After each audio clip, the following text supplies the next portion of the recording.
Eric, can I ask you a little bit about your safety group?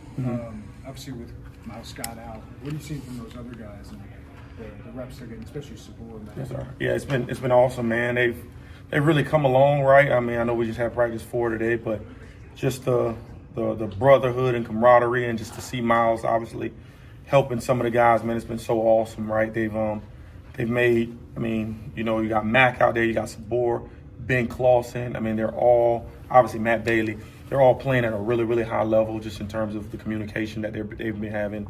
You know, we meet a lot, you know.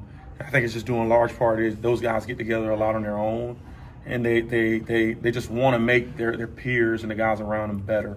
You know, I think when you had the season that we've had, right, and you have some success, right, just a little bit of success kind of feeds into like guys wanting more, you know, and so just see those to continue to see those guys come together and how much they meet, man, it's just so awesome, and it's so refreshing as a coach, right? Because it isn't about me, it isn't about the calls that we put in, but it's about the brotherhood, and it's about how do they handle what we're trying to get done, right? And so the first couple of days have obviously been in the red area, you know, but it's been so cool to see a level of communication. And you know, I'm watching Ben Clausen, right, talk to one of the young bucks, right, about like where we're at on the field, which is like awesome. You know what I mean? It's so freaking cool, right? I'm watching Matt Bailey, right, get after a guy just because of the importance of being in a red area and how you can go from a good defense to an elite defense by not giving up things in the red area. So it's just refreshing just to see those guys continue to grow. If we stay in the secondary without Xavier, who are getting a lot of those nickel reps? I think Tyson would be in that mix. And what have they shown you before practices? Tyson's getting a lot of those nickel reps. I mean, he is, you know, he's still learning, but I think his future's really bright. You know, obviously played a little bit of wide receiver last year, you know, and just to fully hone in on this position is so cool and refreshing because there's not a lot of 6'4", 6'5" nickels lining up who are really athletic, really fast, who are as long as he is, right? Like he made a play the other day in practice, right? Like I don't think nobody else would have made that play just because of his length. You know, he just brings another dynamic to our secondary because of how long he is. You know what I'm saying? Like his skill set is so unique and it's so different from some of those other cats, and it's just refreshing because he's still young. He's still learning. And he's picking up the system and the scheme. Obviously, he came in here as a corner, right? We played him at corner, a little bit of nickel, but I think he's truly bought in just from an understanding standpoint of what we're trying to get done. And, you know, like you don't want to see, because we got some guys out, you don't want to see those guys out, but it's refreshing because some guys that we need to see get reps, they've been getting a lot of reps and they're making huge strides, man. I'm like Tyson has really come along, and you know, he's running with that first group, and it's really cool to see. You know, like he's getting better at each and every practice, and it's very refreshing. Obviously, you know, there's still things that he's learning, right? Just processing the game. But I think about a kid who played 1 year of high school football, right? That cat was a tennis player and a basketball player a majority of his life, and just to see the strides that he's made, right? We still obviously got to develop him in some points and what we're trying to get done, but you know, his body's filling out. Like I think he's like 200 now or 198, right, or 205 around that mark. But I mean, he is somebody that I'm really excited about moving forward. You know, Most 6'4", 6'5" guys couldn't cover in space. What allows him to do that, or gives you guys confidence? The good Lord has blessed him. You know, like I know it's natural when you see a guy that long and that athletic to say he got a problem struggling in coverage, but like, you know, the good Lord just blessed some people with a certain skill set, right? LeBron James is blessed, right? Not to compare him with LeBron James, but right, Allen Iverson was blessed, right? Kobe Bryant was blessed, right? Tyson is blessed because he's extremely unique, right? There isn't a lot of guys with his stature, his skill level that can move like he can move, and as long and rangy as he is, right? I truly believe he can play all 5 positions in the secondary just because of the element of his ability. But, you know, I think what's really helping him is the fact that he was a tennis player, right? Those guys move laterally so much. The fact that he was a basketball player, I mean, you should see his basketball highlights are freaking unbelievable. We got a couple of good basketball players in secondary, but, you know, that ability to move from side to side and move laterally, right, is really benefiting him being a defensive back. You know, it doesn't look as fluid as some smaller guys, right? Like the Torrey Cox of the world and Juice Clark, but like he covers so much more ground because of his size and his stature, although it may look a little different. And so that is just a young man that we're just going to keep developing. And I mean, he can't get enough reps, and I'm really, really excited about him. Any true freshmen, early enrollee guys jumping out at you? Yeah, they're actually getting a lot of reps, right? Zanai has been getting a ton of reps, right? We're playing him a little bit at nickel. He's playing some safety for us. He's been doing some good things. That joker is beyond intelligent, right? Like, I mean, he probably, this is practice 4. He's picking up the playbook at a pace that I've never seen a freshman come in and pick it up at. Like, it is highly impressive. Obviously, it helps to have a older brother who plays here as well. But, he's extremely intelligent. I know Tanner's not a true freshman, but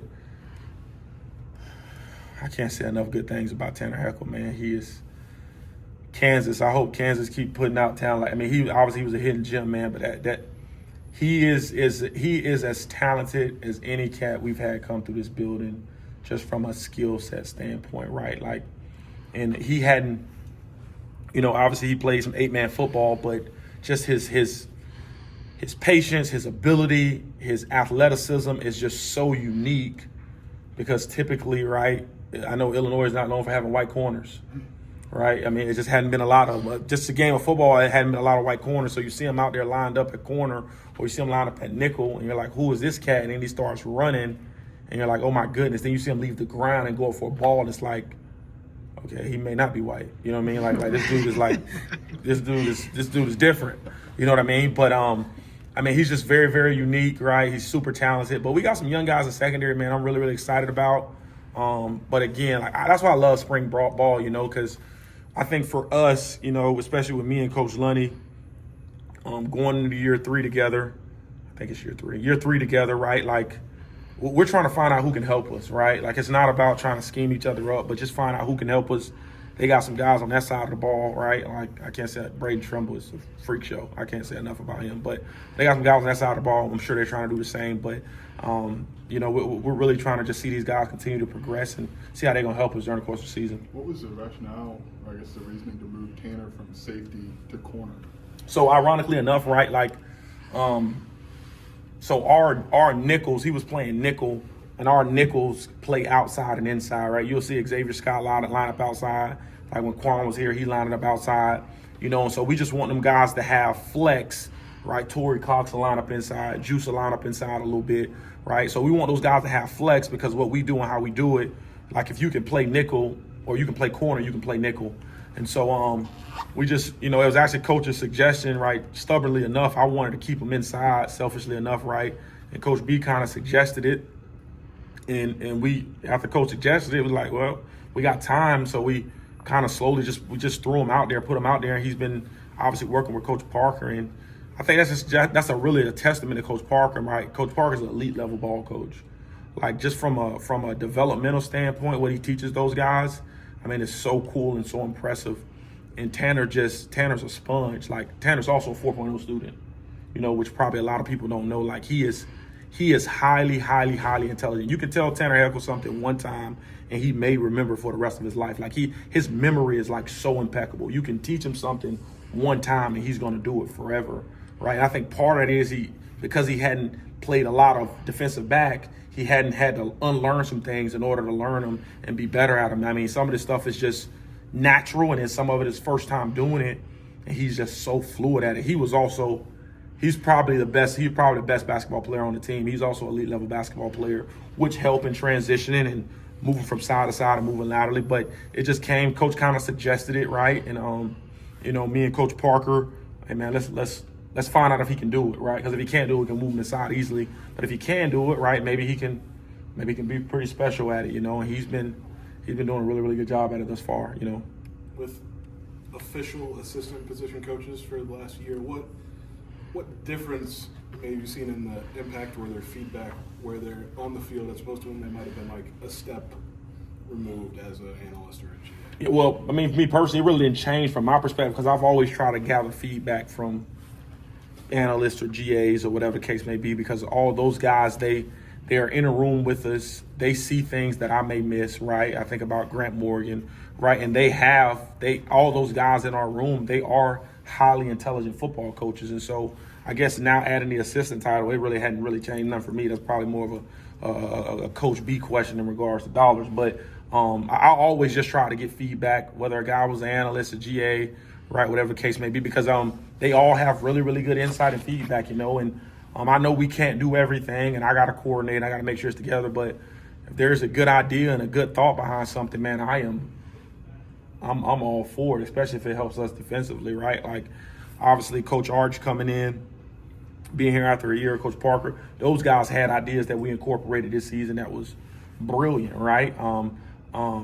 Coach James came in, and obviously being former defensive coordinator, he had some thoughts and ideas that we hadn't put in yet, what we're going to put in that are really good. You know what I mean? Coach Brock comes in, and right, being a high school coach, a former college coach, he has thoughts and ideas, and it's like super impressive. And I'm like, man, I can't wait till we start running this stuff, right? Coach Myers Hendrickson, right? He's an offensive guy by trade, but right, him being my right hand, having thoughts on how we can attack a certain formation or run some specific from an offensive standpoint. That is probably the best insight I can ever have, just from the standpoint of he sees it from an offensive perspective, you know, and he can give me insight and detail on some things that may benefit us and it may not, right? But I think spring ball is a great time to kind of gather and formulate all those ideas and kind of, okay, well, what can we utilize that can potentially help us, right? Some of the stuff I'm not going to like, right? I'm not going to like, and we're probably not going to run, but there's some stuff like within the framework of what we do, right? Like, you try to take it in and find out how does it benefit you, because at the end of the day, these offenses are so good. Like, they're so good. And if you're going to sit there and say you're one defense, you're kidding yourself, right? Like, you have to be multiple, right? From the teams that we're going to play this season, like, you have to be multiple, and you got to have some diversity in what you're doing and utilize the skill sets of certain players to add to that diversity to help you in the long run. So I've always tried to listen to assistants or GAs or analysts, just because, right, I think they got great insight, and I know they're up here grinding with me. I mean, that doesn't mean I always utilize it, but I always just try to hear it, and if it's applicable to what we're doing, gather that information to see how we can install it. How's competition up front going? You got a combination of portal guys and young guys that are kind of still developing. That is probably the position that I'm probably most excited about, just our front seven, man. It's been some great competition. It's going extremely well. All those guys are doing a phenomenal job, right? Like, we've primarily been in a red area, so we haven't done a ton of stuff in the field outside of, I think, practice one, but it's all been really, really good, right? In that area of the field, right, there's a certain way we want to rush the passer, and we want to be detailed in that regard. And so, but it's been really, really good watching those guys compete daily. I'm really, really excited about that room and that unit. And I think Coach Jameson and Coach Panos, right, and Coach Trent is doing a phenomenal job, and Coach Kim getting those guys ready to kind of attack what we're trying to get done from a defensive standpoint. How do you use the meeting room time in the spring to kind of evaluate how guys learn? Because I imagine Matt Krasevich doesn't learn the same way as Sabor Kareem, and you have to figure that out and how to get them up to speed. Yeah, absolutely right. Well, like I said before, we don't have playbooks here, right? So if you don't write nothing down, that is the first sign that I know that that you learn different. It's trying. And so I try to collect their playbooks or their notebooks probably once a week. I know that's like some grade school stuff, but I just try to collect them to just view them, because that lets me know not only who's taking notes, but how they're taking them, right? And so if I see a guy whose notebook isn't written in and he's making errors, that's you, right? You're not writing nothing down, right? I'll oftentimes reference this in our meeting, right? Like, if these young men are on a college campus, right, they see a beautiful girl and they want to approach her and they want her number, typically they're going to walk up to her, get to know her, and ask her for a phone number. If they don't have their phone on them, they're going to do everything in their power to remember that number or write it down in some capacity. Right? Like, that's just what it is. You know what I mean? Maybe that's their future wife, but they're going to do whatever they can to make sure that they write that number down or memorize that number.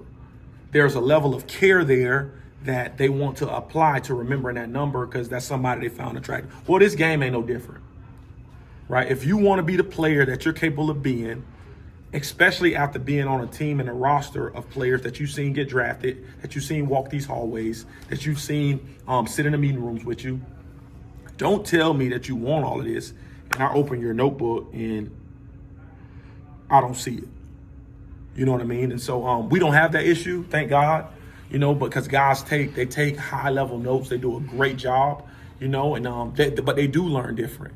And with that being said, right, I may have to meet with, because we got some assistant coaches, I may have to pull Sabor or pull Mac one-on-one and meet with them because they operate a little better in that setting, you know. And so that's just knowing your players, you know, like some guys don't do well meeting in a group setting as opposed to when they're one-on-one or it's two players at a time in a room. They're a little better in those settings.